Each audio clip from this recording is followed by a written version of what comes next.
On a busy news night. What's up next on Hannity? This is really bad. Just for the record, we're all really nervous. So if people out there feel nervous, we do too. Joe, give Mika a hug. You got the alt-left propaganda destroy Trump media. Well, they need to now admit that they're not unbiased journalists. They have a role in this game. We'll examine that. We'll get reaction from Larry Elder and Ari Fleischer. Straight ahead. Destroy Trump at all costs media. They're working overtime to take down the Trump administration. Listen to MSNBC's Mika Brzezinski.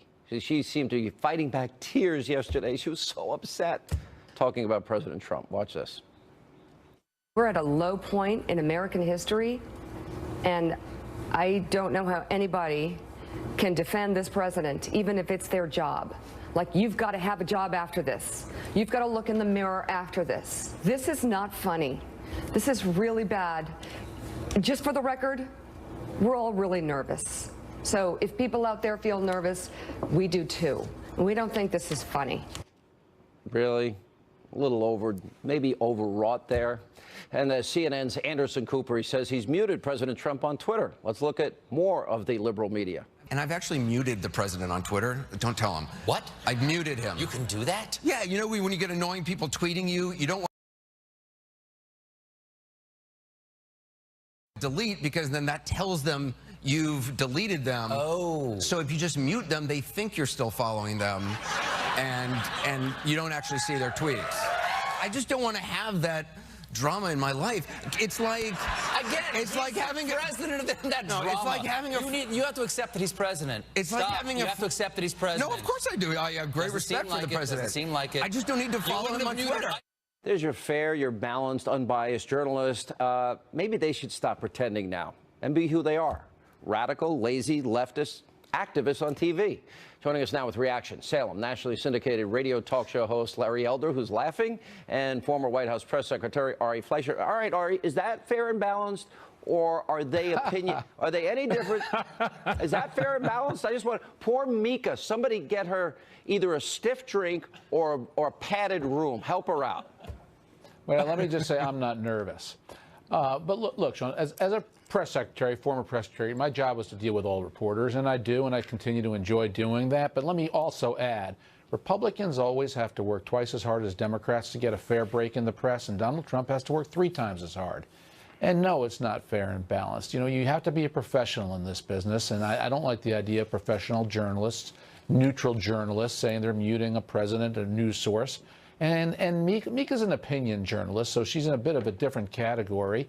But people should not be nervous. I've said this repeatedly, and I say it when I do her show. Let it play out. Let's see what Donald Trump can do. I didn't see that she was nervous when a guy palled around when an unrepentant terrorist became president. I don't remember going deep into that story like I did. Then President Obama was only asked one time during the campaign. Larry, I know you're laughing. There's a part, some of this is funny, I'm going to admit. But on another level, it's really, they do want to destroy Trump. They want to destroy the president. They're trying to delegitimize him, and they want to stop his agenda. And at most, if they're lucky, they want him out of office. Oh, the inhumanity. The good news for Mika is that under the Obamacare replacement plan, whatever's bothering her is probably covered. I really think what's going on here... She'll be all right. I really think what's going on here is a deep-seated fear that this SOB might actually be successful. God forbid we get a 4% GDP growth, as was the case with Ronald Reagan. Ronald Reagan, when he ran for re-election, took 49 states. What did he do? Cut taxes, continue deregulation, and slow down the rate of non-defense government spending, all of which Donald Trump is doing. You put that together, we get a 4% GDP. None of this stuff will matter. Nobody will care about what Mika Brzezinski said, or Don Lemon, or Katie Tur, or any of the other people that are really, frankly, quite hysterical over this presidency. You know, but the bottom line, though, Ari, is I've said journalism is dead. You know, look at, for example, the New York Times. The New York Times reported that the president was wiretapped. They did it multiple times, as did the BBC, as did McClatchy, as did other major sources, mainstream media news. The president acknowledges what they reported, and somehow he's to blame.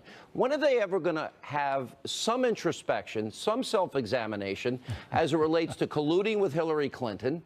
And if they're going to blame Trump for reporting and talking about what they report, when are they going to take the same blame on themselves? It's kind of hypocritical, isn't it?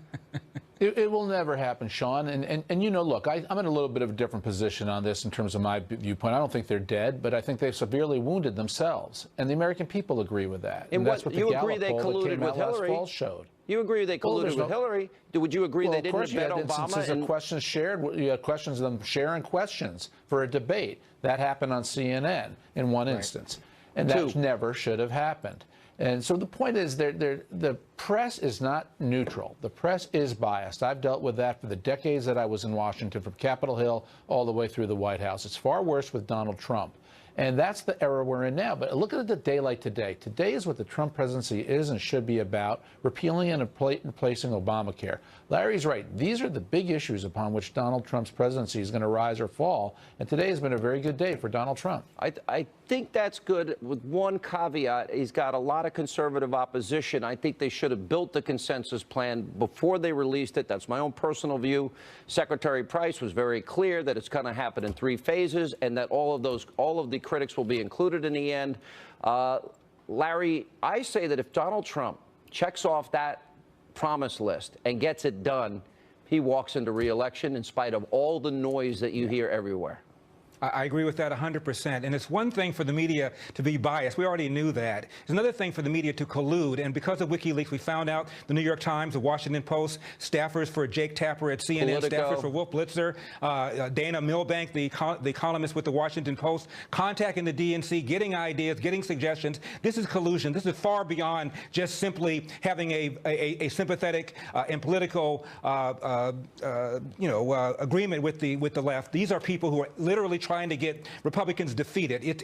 I've never seen the like of it. And one of the things that Donald Trump has done, that no other president has done, is call them on it, put them on notice, and let people know that they are not just biased, that they are actively trying to stop Republicans. And no one's done that before, and I salute Mr. Trump for having done that. All right, guys, great segment. Thank you both for being with us. Always appreciate you being on.